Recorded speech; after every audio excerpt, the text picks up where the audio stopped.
Well, the regular season has come and gone, and as always, it goes way too quick. Congrats to the champions out there, and to everyone else, there's always next year. But if you're going to win next year, it's important not to get complacent in the offseason. Nate, Chev, and I are here today to bring you some rules to dominate your Dynasty offseason. As always, I do hope y'all enjoy the video. Please leave a like if you do. Comment down below your thoughts on the video itself, and let us know what rules you live by in the Dynasty offseason. But hey, with all that said, let's get right to the content you came for. We're heading into the offseason now. Playoffs have come and gone.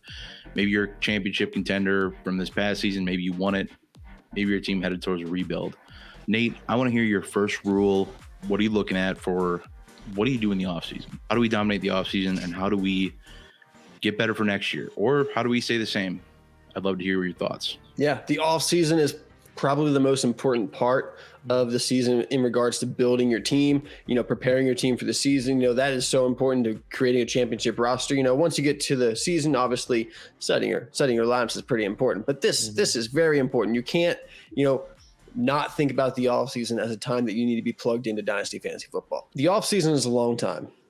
The in-season is short. Hey, it flew by. So when you're in this long off season, and hey, maybe you're not spending your evenings scouting prospects like we are, and you just have some time on your hands, and you look in your dynasty team on your sleeper roster, and you're like, maybe I'll make a trade just because I'm bored. Don't do that. Don't make a trade because you're bored. Don't do it. Look, there's a lot of time. It's gonna be really easy to get that itch. Like we all get that kind of like, hey, I want to join a new dynasty league itch. And then all of a sudden you have 20 dynasty leagues and you don't know how to set any lineups anymore. The same thing applies to trading in the offseason. Don't trade in the offseason just to trade. Sometimes we did an audit a couple weeks ago.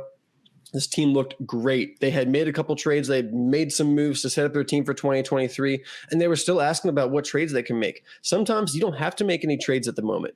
Things might change a month from now after free agency or, after the draft or something like that. You don't have to trade just to trade.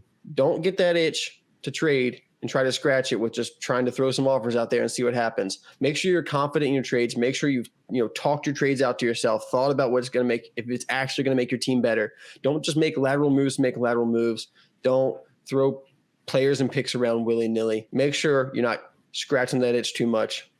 Be patient. It's a long off season, but you got to be patient. You don't want to be trading just for fun. I mean, very beginning when I started playing Dynasty, I got in trouble for doing this alone. I was like, man, I got to build my team so fast. I got to do this. I got to do that. Traded for like Michael Thomas, gave up like Stephon Diggs and a few picks. That has not worked out for me. At that point, Michael Thomas got injured, and it's just been rough. And I was just bored, wanted to make a trade, wanted to get the best guy. Man, I failed. And I'm right there with you, Nate. I think it's more of an early kind of dynasty player kind of thing, figuring out when to trade and kind of when to just hold back. So I think this is great information for people that are just starting dynasty, because that's when I made my mistakes like this. So Don't just trade to trade. Take your time. If it's not something you feel super confident in, I don't think you need to do it. Just lay low. They got a long off season. I think a great point you touched on is just having patience. And then on top of that, being calculated in the trades you're making. Make sure that you're not trading for players that are set to be free agents, and we don't necessarily know what the outcome might be. And yes, you might be able to get a player at value, trading somebody that's going to be a free agent, or, trading for somebody who's behind somebody that's going to be a free agent, or trading somebody away, vice versa. However you want to look at that situation. There is just a lot of benchmarks that are going to be changing up value that happen in the offseason between free agency, just the rookies alone, combine, Senior Bowl, the NFL draft itself. That changes so many player values that it's almost harder to speculate that throughout from now to then than it is a player throughout the course of a regular season of NFL football. So stay patient. Don't trade just to trade. If you are going to trade, make sure you're making those calculated moves. And the one thing I'd add on top of that is don't assume that whatever happened last year is going to happen next year, going positively and negatively. Don't assume a player is just going to be bad and trade them away. Situations can change. Deontay Johnson now, instead of somebody who I was trying to move to, buffer up a championship run, now somebody I'm looking to hold in the next season. Whereas I think some people will want to move him just because of the poor season he had and assume he's just a dead asset now. He's not going to do anything for you. And all these teams that are bad in the NFL now, they're going to possibly get coaching changes, and that could change the whole offense of what that's going to look like. So, and I mean, obviously, you're getting new quarterbacks in. If your quarterback's leaving, those are things you need to think about if you're going to trade, especially now, because you really don't know exactly what's going to happen. Look to get rookie picks sooner rather than later. We all know once the season ends, everybody's got to find something that they want to do, and they're probably going to start go looking at college prospects. Once the managers see this film, sees the analysts talking about these players, they're going to get love for these players. They're going to get super excited for guys. I mean, it's easy to see. You see people that fall in love. Porkman loved Van Jefferson. Obviously, he's going to do whatever he can to get that guy. But once these people find out about the prospects that are in the next class, it's going to be a lot harder to get those picks off of them. So in my opinion, the time to buy draft picks is right after the season for me, at least. That's the time I can get them the cheapest off other managers in my leagues. Because once they see what the other prospects are bringing, once they see the skill sets that these guys have, it's going to be pretty hard. I mean, Jackson Smith-Njigba didn't play much this season, but when people go and watch the highlight film of last season, they're going to be pretty dang excited to see this guy at the combine and whatnot. So I just think it's so important to, if you want those draft picks, get them earlier, farthest away from the draft, because once it gets closer to the draft, it can almost be impossible to get there. And then Bijan's a guy that I think we all think is going to be the 101. Now might be the time to try to swindle that pick. What do you guys think about that, guys? Yeah, absolutely. You know, if you want to go for the 101 specifically, like that example, it's certainly the best time is right now. It's only going to get more expensive moving forward. You know, I think a lot of people at the end of the season, they think, okay, the season's over. We're into the off season. Picks are expensive now. Well, I can't get them now. I missed my window during the season. You can still get them now because, like I just said, the best time is now. It's just going to get more and more expensive. You're going to have to pay up more now than you did before, but you're going to have to pay up less than you will a couple months from now. So it's one of those things. Don't fall into the sunken cost fallacy where it's, well, I missed the first bus. I'm not going to take the second bus. That second bus is going to get you there, and you're not going to wait for the third bus. You're not going to miss that third bus. You know, just go ahead. If you want those picks, get them now. Don't wait on them. And that's not saying to overpay for them either. We're just saying, go check the value now. See if it's something that you can obtain. Yeah. What you think is probably going to be cheaper than what it's going to be in the next few months, right? We're not saying go get them now to overpay. No, that's not exactly what we're saying. We want you guys to make smart, calculated trades like we talked about in the first topic, right? It's not something that we want you to go overpay. Bob, what about you? What are you thinking? Yeah, for me on this one, I actually think that there is something to be said for the opportunity that the 102 becomes closer in value to the 101. Chev, you and I were discussing this a little bit before, in that we already feel like there's such a disparity between 101 and 102. Mm-hmm. However, moving up to the draft, between Jahmyr Gibbs, Bryce Young, and Superflex, and JSN, however these guys perform and however the film gurus in the mainstream talk about these guys, that pick could be seen as a lot closer value to where maybe you go get the 102 and see what happens, and maybe you're settling on moving on for Bijan at that point, but maybe you can get the 102 for significantly cheaper, and maybe you can flip those picks later if you really still want to go get Bijan. That's my only, and that's just playing devil's advocate. Yeah. Otherwise, I do agree. I think generally it's going to be cheaper to buy the 101 now than it is in 3-4 months when the draft is knocking on your league's door of, hey, the draft just started. That little sleeper tone goes off and we all cringe at that when it first happens. But I definitely agree with this point overall. Go get those picks as soon as you can because, and this will wrap into my next point that I was actually going to talk about last, but I'll talk about it now, which is fine. Mm-hmm. Values are changing right now. Players and picks, the values between those two are changing, players versus picks, and you need to adhere to that. As the season ends, and I mentioned this in a previous video, nobody's scoring points anymore. So now everybody's kind of on players are less sexy unless they're like the top guys. And now picks are the new thing because while the draft's coming, this is how I get new players on my team, shiny and new. Dynasty, that is buzzwords at the top of the list right there. You need to pay attention to how that fluctuation happens. And now is not the time to be moving your picks. You should be looking to acquire them because what's going to happen is if you acquire a second round pick now, or even a first round pick now, that is only going to accrue value leading up to the draft. If you want to move something, you can move it then for more value than likely what you paid for it. Or heck, you can draft a player with that pick too, and that is A-okay. So for me, values are changing. We need to pay attention to that. That is one thing that I think, value for obtaining player that was going to help you win a championship 2 weeks ago, or even Calvin Ridley is a great example. All these injured players are good examples. Rashad Bateman, Calvin Ridley, Breece Hall, Javonte Williams, guys that, well, now the clock's kind of stopped on waiting on them because, we still have to wait another 9-10 months to see them in action, but we don't have to, there's no setting lineups between now and then. We have to wait that long to see just about everyone now. Exactly. Yeah. They're all on kind of a level playing field. And that's not saying that I think these guys are going to bounce back. I definitely think Breece Hall, Javonte Williams are going to need that calendar year back in the game to really be back into it. But people are going to see them as a lot more even value spectrum now because, like you said, Nate, nobody's playing now. Nobody's scoring points. Values are changing, and we just have to pay attention to that. I'd love to hear your guys' thoughts. Nobody's trying to really win a championship with the points we're getting now, right? It's going to be 0-0 the whole rest of the offseason. So you kind of get to decide how you want to build your roster as well.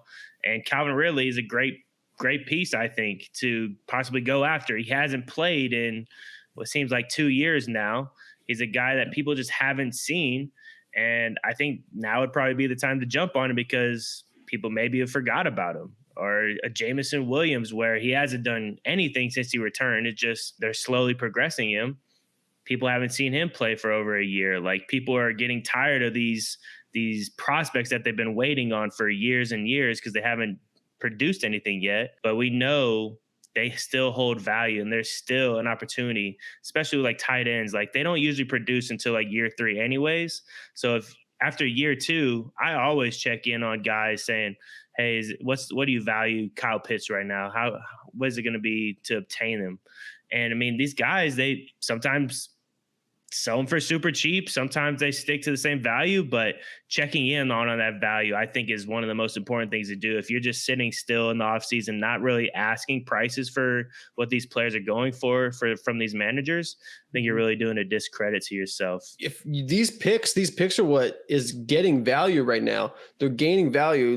Most veteran players in the offseason are going to be depreciating assets, quite honestly. Now, there's going to be sometimes, there's a coaching change or free agency pickup or someone who leaves in free agency, or maybe they don't draft the player that we all expect in the draft that, the veterans do get the boost back at the end of the offseason. If you're looking to acquire players at this time, you need to look at players that are going to grow throughout the offseason. They're going to be off-season risers. And a lot of times those guys are the players that are second and third year players because we still love the youth in Dynasty and you still want that youth in Dynasty. But as these picks turn into rookie picks and turn into rookie players that are now on rosters and people are getting excited about these rookie players and seeing them in their lineups or seeing them in the NFL draft and they're going to be in their lineup soon. Once that rookie hype really starts in midway through the offseason, that is when you have the opportunity to go out and buy those second-year players, those third-year players, those guys that are going into, their biggest years, that they're going to be the most valuable.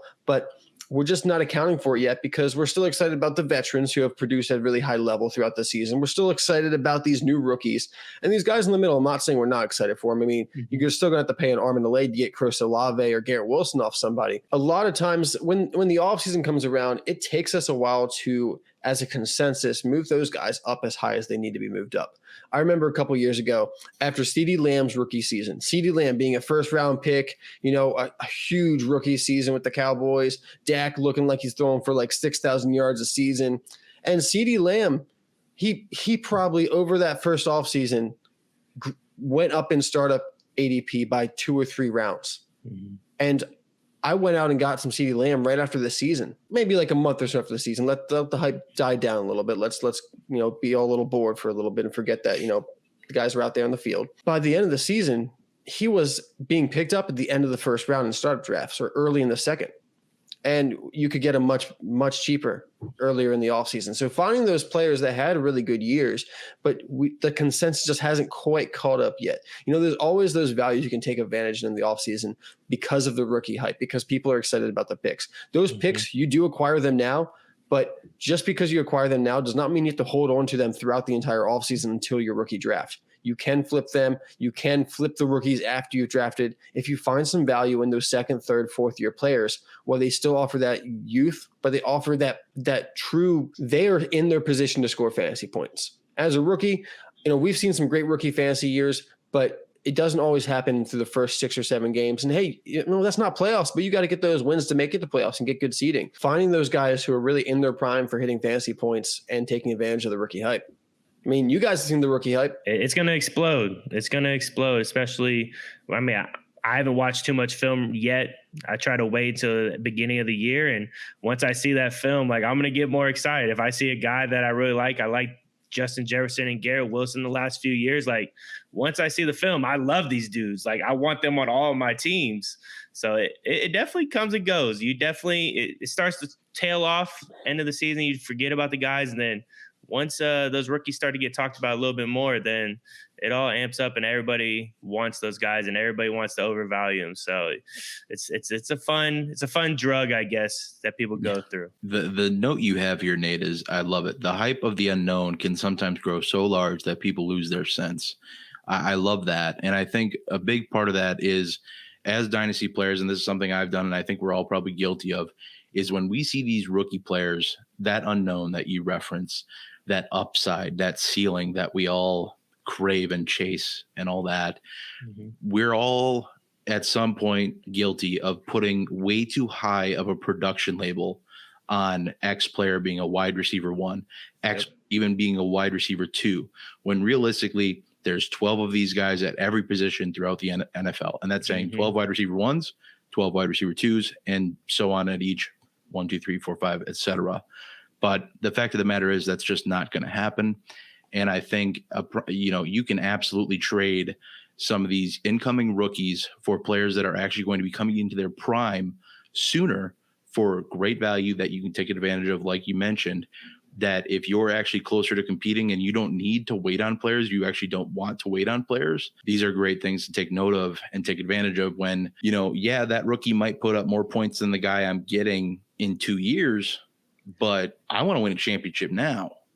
That's your window. That's your move to make. That's your value to take advantage of. Yeah. It's to use an example here, when the NFL Combine comes around and Quentin Johnston blows up the NFL Combine, you're going to have people out there who, it's only really going to be able to help you too much in Devy because you can actually move those guys right then. But, people are going to be like, oh, well, why would I want DK Metcalf? Quentin Johnston might be DK Metcalf. I mean, just go out and get the sure thing. You've already seen the talent on the NFL field. Nothing against Quentin Johnston. He has a super high ceiling. He's got incredible physical traits. But if you're hoping he can become DK Metcalf, you can just go get DK Metcalf and just not even worry about the risk. Yeah. This is something I touched on in a previous video with Zach, is that I think sometimes people get caught up in the concept of drafting their guy or a guy to be the guy they want them to be before he is that guy. It feels better when you've drafted him and it's like a homegrown player. Exactly. You didn't buy him off the market. There's some nostalgia. Yeah, there's some nostalgia to it when it's like, well, the player I bought is scoring more points than anybody I may have drafted. So I'm going to take the win there. Thank you. But 100% that nostalgia is something to key in on. It's going to happen, and this is DK Metcalf's actually probably a great player that you probably could have done that with this last year, especially with the thought process that Geno Smith was going to run his value into the ground. At somebody, I was a victim to that narrative and that belief. And I honestly don't think that we thought DK would still be this good. I don't think we thought he was going to be a wide receiver 3 by any stretch, but definitely hurt his value and made him very accessible for a long time. For the most part, I mean, you couldn't buy him on the low, but you could at least buy him at a pretty decent value. Whereas now it's still, pretty high cost. But I love that talking point, Nate. It's all great points. And so true that the rookie hype can absolutely get the best of you. If you don't have anything else to add, Chev, I'd love to hear your next thought as well. Yeah, and this is one I fell victim to when I first started playing Dynasty as well. Is it's good to listen to analysts you trust on draft prospects, but do your own research as well. I saw myself draft players I really hated watching. I just picked guys that now I know I do not want to draft those players ever again. I don't like the way their game's played. I don't like the way they move without the ball, the way they move with the ball. It's very easy to listen to these analysts. We do our homework, we do, but not all of us like the same type of player. I mean, I think me and Bob, we kind of changed the way we search for wide receivers this last offseason. Like, I want the smaller slot guys that are going to get plenty of touches. I don't really want the guy that's just a deep threat and gets me the boomer bust plays. And that's something I did beforehand, and now I'm glad I don't do that anymore, because it's funner to watch these guys that are going to get peppered with targets. It's guys that you want to cheer on, not a guy that you have to boom or bust, wait for him to make a big play. And it's guys you can count on more, in my opinion. So it's great to listen to us. It's great to listen to other people in the fantasy industry, but do your own research. I don't recommend just watching highlight films. You can miss a lot of things watching just those, but if that's the only thing you're able to watch, go for it. It shows you a lot about the players. It shows you where they can catch the ball, where they're most successful. And a lot of times I want you guys to be informed with what you're actually getting, rather than just hearing people talk about it or watching videos where they break down film. Like, that's great, but I want you guys to have your own thought process as well during this time, because there's nothing worse than trying to cheer on a guy that you just hate watching. I mean, it's the worst. So, Bob, what about you? What do you think about this thoughts? I love it, honestly, and you put this on here, and I don't even think, not only with prospects, but I think this goes for any player. And sure. I'm not gonna mention the name, because I don't want to start anything of an analyst I respect a lot. And, if you guys might know who I'm talking about, but somebody was hyping up Miles Sanders real big 2 or 3 years ago. And I liked Miles Sanders' game and all this and that. I liked what his fit in the offense and what I believed he could do. But, I bought in so much on something I didn't believe in, and I ended up sending way more assets to acquire this guy than I definitely should have. I way overpaid. Now looking back, it doesn't seem like that bad of a trade, but in the moment for the first year or two after, I was, instead of like feeling bad because I just made a bad process choice, or I, evaluated a player poorly, or I made a bad trade, I was more mad at myself for listening to somebody else. And I'm not saying you shouldn't listen to anybody, because I think you cheated on yourself. What's that? You cheated on yourself. Exactly. I don't think you shouldn't listen to anybody. Because I think other opinions can make you want to go back and reevaluate a player or a situation or a process, and it could ultimately make you better. But I think when you put too many eggs into the belief of one basket, when there were a lot of other analysts saying like, hey, don't draft this guy, don't trade for this guy, and myself, this was before I was like in the analyst game and all that whatever. But I think prospecting, especially, doing something. And I think, you touched on being able to just watch highlights. If you were going to watch highlights, I'm not going to discourage that, because I'll watch them too at the very end of my process when I'm done watching whatever game film I can find. Turn off the audio, because you will be influenced by whatever hype music they are playing in the background. I'm serious. You will be. Yeah. Because when that, Eminem hits or whatever it is, you are going to be up on your feet and way more hype for that player than you should be. Because, and honestly, highlights can tell you a good bit, because I've watched highlights on players and I've come away unimpressed, or I've been like, this is supposed to be what this player is absolutely the most capable of. And I'm still like, I've seen a lot of players who are hyped up a lot less, do a lot more, and it could just be a bad hype film, a bad highlight video, but 100% Chev. I love this a lot, and I think I'm very much of the, teach a man to fish as opposed to giving him the fish to eat for a day. Yeah. So I think absolutely, being able to, have your own insight, and, whether you agree or disagree with a take, hey, that's on you. If you have something to back it up why you just disagree, I think that's awesome. Whether or not we agree on a certain prospect or whatever, I think that's awesome. And when I see what I see, I'm going to share that. And if you see something else, I still want to hear it, because maybe I missed something. So Nate, I'd love to hear your thought too here. Being somebody that looks at prospects more than anybody on this team, I'd really like to hear what you have to say. Yeah, it's always important to listen, because you get an idea of what NFL teams think. And I talked about this in the Patreon earlier this week. Someone asked, do you guys listen to other draft analysts, or do you guys just kind of go off of your own film? Like, how do you guys take that into account? And, I replied, I take all those guys into account very seriously.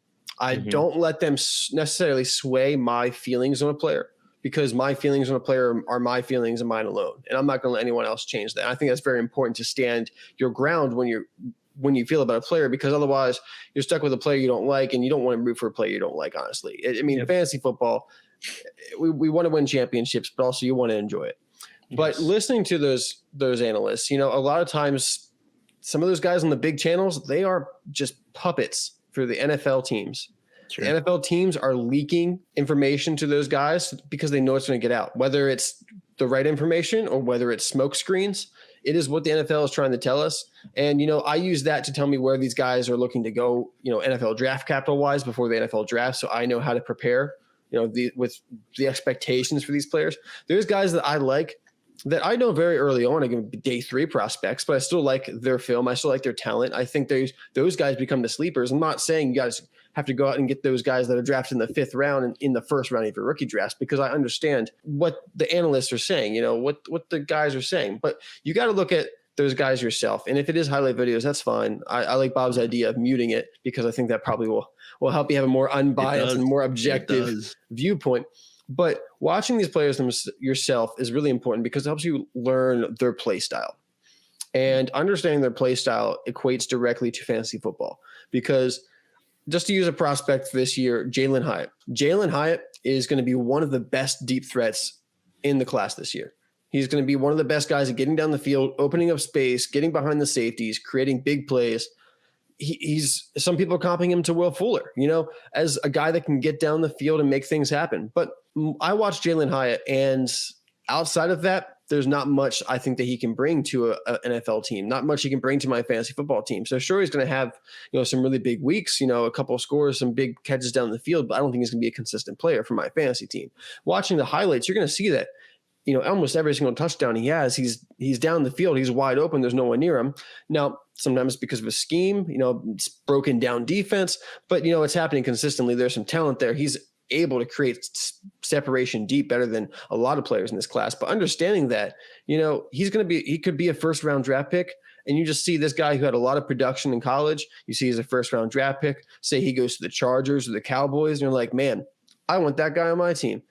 But you have to understand, Jalen Hyatt is a field stretcher, and he's going to the Chargers to open up space for Keenan Allen. He goes to the Cowboys to open up space for CeeDee Lamb. That's why the NFL team is drafting him, and you got to know that based on what you've seen. So, watching those players yourselves, and of course, listening to us, because, hey, look, I just gave you a little insight into Jalen Hyatt and, understanding his play style. So, making sure you have guys you can trust, but also trusting your own eyes. I think it's always important to trust your own eyes. This is your dynasty team. You got to make sure you care about it. Make sure you care about the players on there. First off, you got to just know, you're going to miss on some of your picks. You're going to miss on some of the guys. That's fantasy football. You're going to miss on prospects. Keep grinding, man. That's what it's all about. You just got to keep perfecting your game. Whatever you're watching, whatever you're doing, just keep trying to get better and over and over, and just learning. Yeah, and you don't have to, make it complicated. Don't make it complicated. Because if you make it complicated, you're not going to do it. You don't need to come up with the tape score, film grade. You don't need to grade out different categories. Yep. Just watch a couple highlight films, watch a couple games if you can do that. If you have the time to do that, type in a guy's name versus, and then just make it your top 5. You don't have to have scores or anything. Just put them in the order you like them. That way you just have what you want. Yeah. The last thing I'll add, and just reassess or reaffirm what I said before, is I'd much rather miss on a prospect I drafted and I was interested in than be influenced into drafting somebody else that I didn't like that doesn't pan out, or trade for somebody that I didn't like that doesn't pan out, that I was parroted into. I'd much rather be wrong on my own accord than be wrong but also be right because I didn't want that player in the first place. I have one Drake London share, and I just can't get rid of him. During this offseason, for me, moving on to my next point, now is a great time to reassess your roster from the aspect of how is it scoring and is it conducive to the league scoring settings? Because you might be in a tight end premium and your tight ends aren't good for that. They're the boomer bust, one touchdown catch kind of guy. They're not a volume player.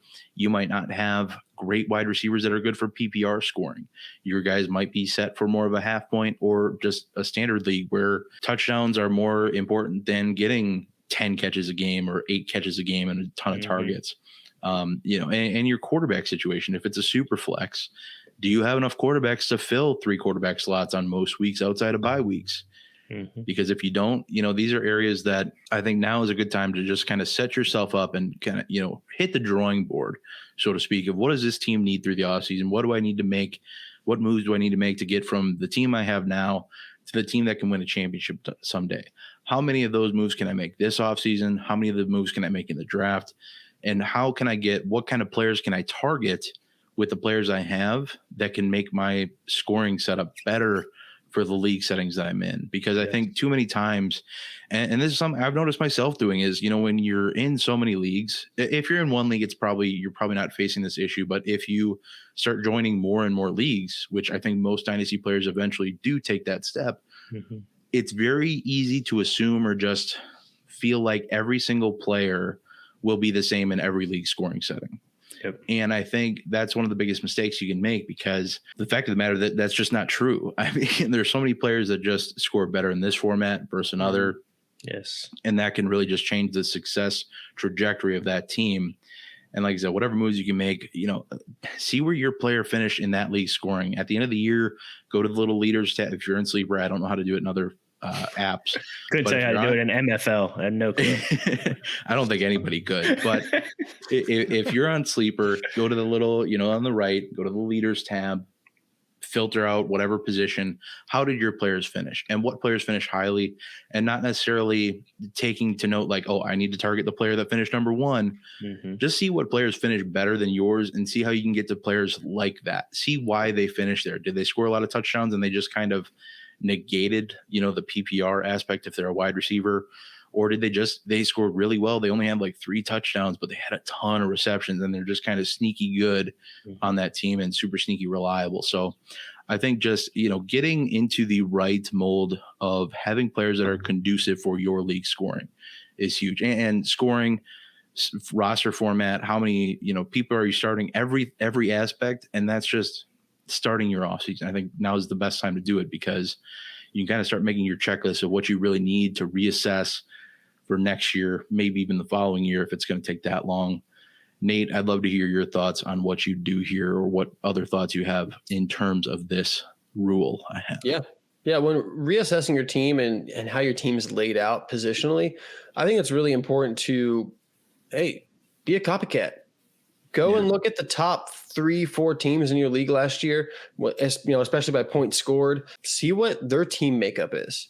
Do they have, if you're in a tight end premium, do they have a strong tight end? Is that what got them there? I'm going to say probably yes. They probably have Kelsey on their team. Whatever, somewhere in the top 3, they probably have Kelsey on their team if they're tight end premium. Do they have strong quarterbacks? Yeah. I mean, they probably have strong players everywhere, but they have, aspects of their team that are going to be stronger in some places. Maybe you're in a league where running backs just don't matter as much. And you can see that with some of the top teams. They have more of their value in the wide receivers and the tight ends. Or maybe there is a league where it's a half PPR league. You only start 2 wide receivers and 2 running backs, and running backs are more valuable. Looking at those top teams, seeing how they're laid out, and trying to copy that. There's nothing wrong with trying to copy out, the success of other winners. Just because they're your league mates doesn't mean you can't try to, be like them. There's nothing bad about that. You don't have to tell them. You don't have to tell them. Don't worry about that. You don't need to put yourself out there and be like, hey, I'm trying to be like you. Learn from the people who win, because if you want to win, that's the people we got to look at. Yeah, 100%. And I think also just assessing your team, like sometimes we have roster cloggers on our roster that we know are probably never going to see our starting lineup. Time to find a way to get them onto another team, and trying to find guys that you think could fit into your starting roster at some point. Working to get those players, I think, is key, especially after the first year. I felt when I drafted early, getting into Dynasty, like I wanted to just get the guys I really liked, get the guys that I think are going to produce well.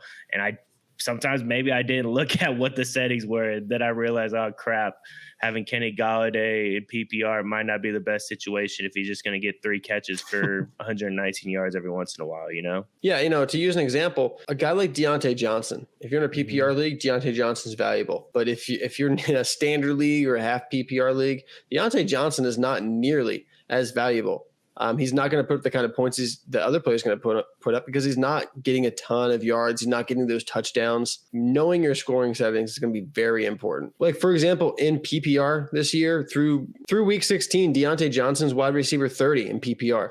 You put that down to half PPR, and he's wide receiver 43. I mean, he drops a whole tier, basically. A whole tier down to a wide receiver, bottom half of the wide receiver fours. So, understanding your scoring settings can make the huge difference for these wide receivers especially, but, all these players, pass catching running backs. Does your league have kick return yards? Yeah. Devin Duvernay was scoring a ton of points for me in the beginning of the year because he had kick return yards on top of his receiving ability.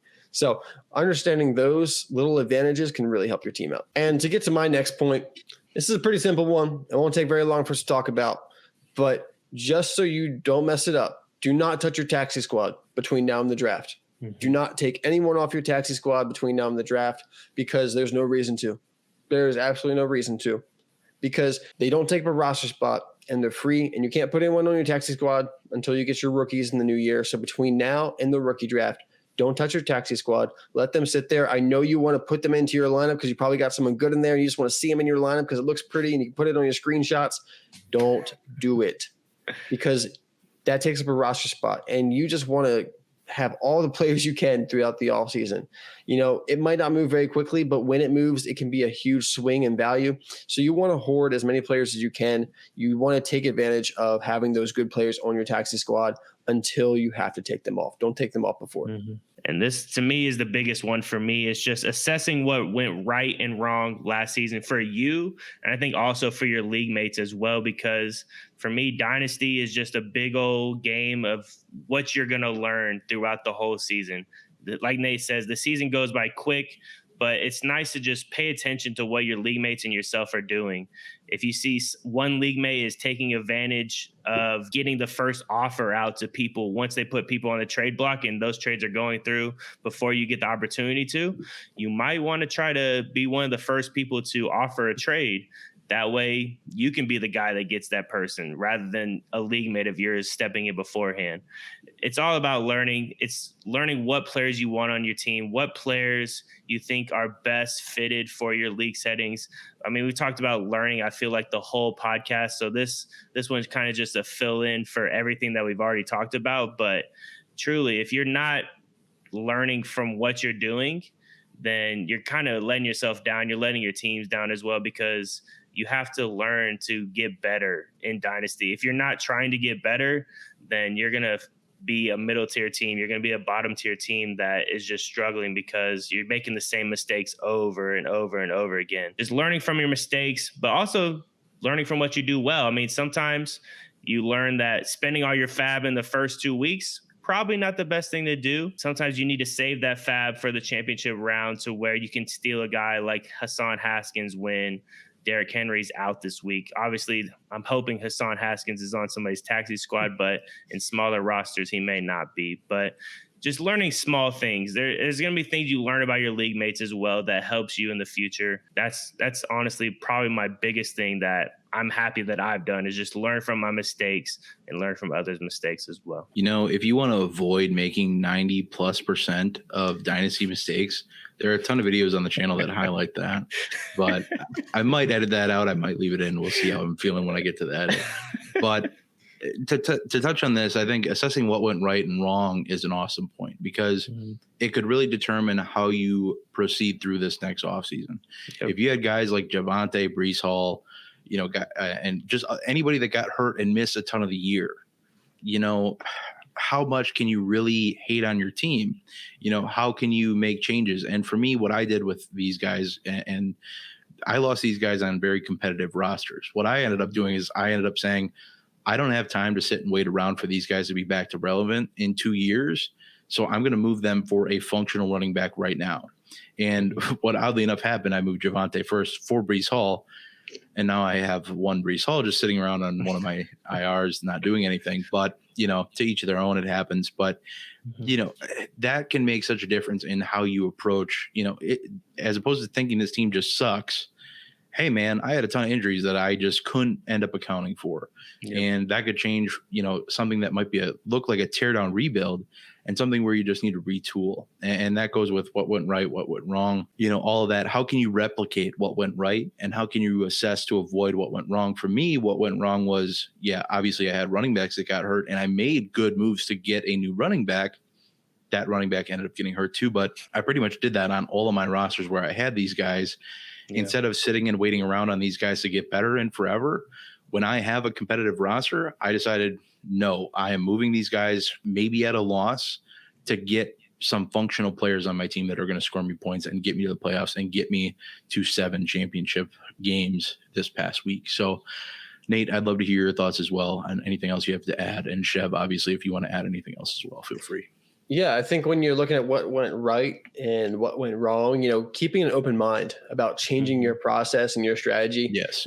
I used to be running back heavy. And then over the past couple of years, I've gone to, I'm building my teams more wide receiver heavy and, going kind of 0 RB in some of my drafts because that's what I saw in the landscape. A lot of older running backs, I didn't want to pick them up in Dynasty at cost because they just weren't worth it in the 2 to 3 year window. But I'm looking forward to this class coming up, and the class is coming in the next couple of years. And we have a lot of running back talent, plus a good running back free agent class here. So I'm probably going to be looking at my strategy this year and thinking, hey, well, maybe I'm not going to go 0 RB anymore. Maybe I'm going to start buying back into the RBs because I think there's a lot of good young talent at the running back position moving forward. So just because, football is some way for a while, it doesn't mean it's going to continue to be that way. The NFL is always changing. Your strategy should always be changing based on what's happening, what's going right, what's going wrong. There was a time that quarterbacks dropped. Quarterbacks just dropped in startup drafts because if you could just – there was so much depth. There was like 20 good quarterbacks you could play in Superflex leagues. Now there's like 10. If you don't have one of the top 10, then you're kind of screwed. Yep. So, you got to keep an eye on how these positions are playing, how teams are being built, going back to, copying the teams that are winning in your leagues. That's like what Chev's saying, looking at what's right, what the teams at the top did, what went wrong, what the teams at the bottom do, and changing your process based on that. 100% agree with that. Touching on my last point before we get to a bonus point, excitement. Building. For me, it's cutting dead assets. And this is players that are just kind of gathering dust on my roster at this point. Players that you maybe could have been using for a competitive run. Guys like Mac Hollins, Jerick McKinnon is a prime example too, I think. Obviously for a competitor, he's great. And maybe you're holding him so somebody can't just pick him up and have a great asset to finish out their season. I get both sides of that argument. But players that just, whether they're going to be free agents or, players who are soon to be free agents, players that are just on their way kind of out of being viable in league. Demarcus Robinson is another prime example, I think, of a guy who, he's been fine at points this year, but really, what am I getting long term? I'd much rather cut those assets, remove them, and go pick up as many dart throws as I possibly can. And this kind of ties into your point, Nate, with your taxi squad, keeping that locked down and not moving anybody and losing any spots possibly. The thing with these guys is they're low risk to acquire. They're low risk ads that have some shred of upside that I could maybe even flip for a pick at some point. The Isaiah Hodgins of the world that are still sitting out on waiver wires that could get some hype puff piece over the offseason and you can move him for a 3rd round pick. I'd be delighted to do something like that. And anybody that there's going to be hype pieces, there's going to be players that get cut surprisingly. And then they look like, oh, this guy's going to be the next big thing. And then guess what? They're drafting 2 wide receivers in the draft and your guy is no longer going to see anything besides a warm bench during a game. But get pieces that are dead off your team, cut those, trim the fat, get those guys off your roster. You don't need them. Yep. And, we just did an unclog your roster episode, which was an awesome episode.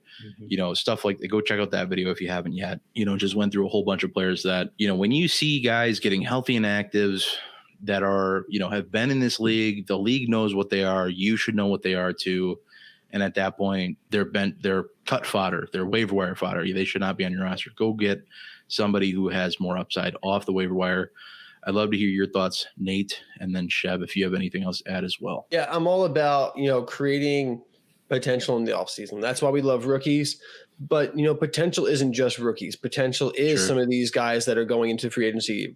Potential is some of these younger guys that, hey, there might be a cut candidate up in front of them. Or maybe, they're expected to draft somebody over them, but they haven't yet. And who knows, they might not. There's been many times where we expect a team to draft a wide receiver, Packers, and they don't. And then there's guys like Alan Lazard who just, come up and they play well. So, sometimes you got to look at the consensus viewpoint and think to yourself, okay, what if this doesn't happen? And then those are the guys you got to go after, because the consensus view doesn't always happen. What's expected to happen doesn't always happen. So you got to protect yourself, and that's where you find the little advantages. Hey, if this doesn't happen like we all expect it to, who is the beneficiary? That's the guy that you can go acquire for cheap right now. And it might not work out most of the time, but if these are the guys that you're picking off waiver wires and free agency and just kind of churning through the bottom of your roster, then it's low risk and high reward. That's great points there, Nate. Another thing I try to do is before I cut anybody, I'll just throw them on the trade block. If I don't get anything before I need to cut them, who cares? I just cut them anyways, what I was already going to do. I'm not trying to go get 5th round picks. Like, I'm not just like, oh, I need all the 5th round picks in the world. But at the end of the day, those sometimes can help propel you moving up in a draft. And I much rather try than not try at all and miss out on something, right? I mean, I'm not looking for a lot, but if I can get something, that's going to help me on the long run, hopefully. Yeah. And, Chev, you make a great point. You got to try. Yeah. And that's what it comes down to. I mean, it comes down to in season, out of season, but especially out of season. There's going to be people in your league who don't look at the league for 3-4 months in the off season. They're not as dialed in as you are. They don't care about the Senior Bowl. They don't care about the combine. They just wait to the NFL draft. And once they see the draft results, that's when they start looking at their team again. Take advantage of the fact that during this time of the season, maybe there's less trade partners. Maybe there's people who are unwilling to trade because they're like, hey, it's the off season. I don't want to care about Dynasty Fantasy Football right now. But the people that do, you've now, created a smaller pool where they got to negotiate with you and not some other people. They have less options if they're itching to make a trade. So being active, being dialed in, like we've talked about, that effort really can be the difference at the end of the day. That leads in perfectly, and I'm sure you did this intentionally, into the bonus tip, staying plugged in the off season. There is just a bevy of ways that this can fit in, but don't tune out and have to play a catch up later. You bring up a great point with being able to add players off waiver wire, being able to make trades. Think about it like this. If so-and-so is getting hype in February, but so-and-so doesn't check in till March, you already have that player on your roster that they may have wanted. Maybe the hype has grown since then. And that's somebody that you can maybe now flip for a pick or do whatever you want with, bridge the gap between 2 other players. There is so much information to take in over the course of the offseason between what's going on in your league, what moves are being made, that alone. But then on top of that, catching up on the rookie draft, the Senior Bowl, combine, all of these things are just way too much to try to catch up on in one afternoon. If you decide I'm going to tune out for a little bit and go from there. I'd love to hear your guys' thoughts on this as well. Staying plugged in, not tuning out. Chev, let's kick to you first and wrap it up with Nate. Yeah, and I think it is important to stay tuned in. I also know sometimes burnout is real. Sometimes sometimes you just need that little week break, 2-week break to get yourself mentally back into it, caring about it, having fun again. Because I went through it this last year where I'm looking way too deep into everything. I'm trying to do too much, and it really hurt me because I wasn't having fun anymore. I wasn't keeping up on waiver wires. I just didn't have that love for it again. And once I was able to kind of just relax and think, man, this is not a job. Like, go have fun. You started doing this because you loved it. You had fun doing it. I think that's super key. If you need that week break, golly, take that week break to get that love back. Have fun with it. But staying tuned into your league chat, seeing what other people are doing. Like I said, sometimes it's better to be the first person to send an offer out, because I've been in a league where the guy gets an offer and he thinks it's great. He accepts it right away, and you didn't even get an opportunity to send anything in. So sometimes you have to be still connected into those league chats, even though some people are out of it. I mean, I know there's a league where 3 or 4 of us are going to be active in the off season, and then there's going to be 6 or 7 of us that just aren't doing crap. So it makes it a little frustrating, but it gives you an advantage staying plugged in. It helps you to know exactly what's going on rather than, like Bob said, trying to play the 3-month catch up. So, I mean, there's so much to digest and take in. So staying locked in and doing what's best for your team to try to get these waiver wire pickups. You got to keep trying. Like we talked about, try again. And sometimes it's okay to take those risks to where you pick up a guy that maybe he doesn't work out, but he's just going to go back to the waiver wire anyway. So it's not that big a deal. I think one of the biggest reasons you need to stay plugged in throughout the offseason is because if you don't, Sure, you probably can get by with, just coming back into the into your dynasty league after the NFL draft, trying to catch up a little bit. You'll get the basic idea of what's happened, but you're going to fall into recency bias. Sure. You're going to come back into your dynasty league. Say it's 2020, the NFL draft just happened. You go into your dynasty league for the first time in 3 months, and you're like, oh yeah, Clyde Edwards-Helaire, easy 101. That's what everyone's saying right now. Oh, you just missed the last 4 months. Everyone's saying Jonathan Taylor is the best running back prospect in the class. Yeah. And now you're just seeing that Clyde Edwards-Helaire is the new popular figure. By being plugged in throughout the offseason, the guys that have the talent that have been hyped up all offseason, and maybe they don't have the sexy landing spot, or maybe they don't have the draft capital that you expected, but those are the guys that oftentimes will still pop out of the woodwork once they get onto the field, because those are the guys that have the talent, and that's the people that we've been talking about for so long. Draft capital means a lot, but people fall, and sometimes people get landing spots that aren't sexy right away. I mean, we go back even a couple more years, and we have A.J. Brown going to the Titans. People were fading A.J. Brown despite talking about how he was one of the best wide receivers in that class, just because he went to the Titans. If you pop into your dynasty league at that point, and you're like, oh, well, I don't want A.J. Brown because he went to the Titans, and I don't want whoever's throwing the ball there. I think it was Marcus Mariota at the time. But if you were staying tuned for the last couple months, that A.J. Brown's a great guy, and at that point of value in your draft. So it can make a world of difference being locked in for those months. And even if you're not, totally, putting your entire life into it, because you don't have time for that. But if you're just staying up to date with mock drafts as they go throughout the season, and seeing people fall and rise throughout the mock drafts over the couple months of Senior Bowl, NFL Combine, after the draft, that gives you better idea of where the values are. Yep. And that's what it comes down to in the rookie drafts, because oftentimes you're stuck in your slot. So finding the value at your rookie slot is how you win. Every Monday here on the Dynasty Rewind channel, we have a mock draft. We've been doing mock drafts for months now. So if you could have been, hopefully you're staying tuned right now, and you're already seeing the guys that are moving up and down in the mock drafts. And it's just going to continue to happen week in and week out as things change and things move around. The last thing I'll add, absolutely stay plugged in, but you don't have to be there every day, every hour of every day.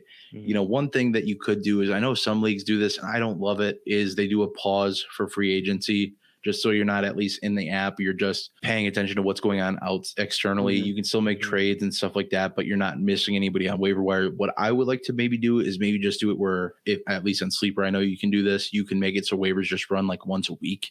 That's what I do in my leagues mostly. That would be something that would be, awesome, where at least you're checking in once a week. It'd be a good habit forming where, you're not in there every 3 seconds. Like I probably still will be, because I have a bit of a problem, but absolutely take that break. This is the time to take a step back. And, the best part about it is we don't have to set lineups anymore. Now we just have to focus on building our team. And that's always been for me more fun than setting lineups. This is why I started doing Dynasty and not just doing redraft, where I draft a team and then I'm done with, I have that team. I can make pickups and stuff like that, obviously, but setting lineups has never been all that much fun to me, unless they're players I really like that I scouted for a long time and I kind of got to watch come into the league, ascend to greatness, or fall flat on their face, one of the two. Definitely take time, but stay plugged in as much as you can, because there's going to be a lot of content coming out here. So make sure you're subscribed. Get in that Patreon Discord. We are crushing it right now. A ton of content coming out there all the time. A ton of benefits, rankings, written content, the whole 9 yards. And you get a whole bunch of people you can talk to about literally anything. We have a ton of channels for whatever you want to talk about. And then we also have unrelated things for memes and unrelated topics. And anything else you can probably think of, we'll throw it in there at some point, because we are a sucker for you guys who choose to support us and give us so much love and let us do this for more time than our wives would like us to. That is for sure. Well, that is it for the video today. I do hope you all enjoyed. Please leave a like if you did. Comment down below your thoughts on the video itself, and tell us what rules you live by in the Dynasty offseason. As a bit of a bonus tip, one of the best ways to stay plugged in is to join a community you trust. It doesn't have to be our community. It can be any community. I just highly recommend getting involved with a content creator or team you trust and you want to support. If you want to join our growing Discord community and gain access to a bunch of bonus content, be sure to check out the details in the description box below, or check out patreon.com/Dynasty Rewind. And lastly, if you're heading into the Dynasty offseason and you're thinking about rebuilding, the 2 videos on your screen right now might be the ones for you. I can say with some confidence that they absolutely are. But hey, that's going to be it for us today. We will see y'all in the next one, but until then, y'all have a good one.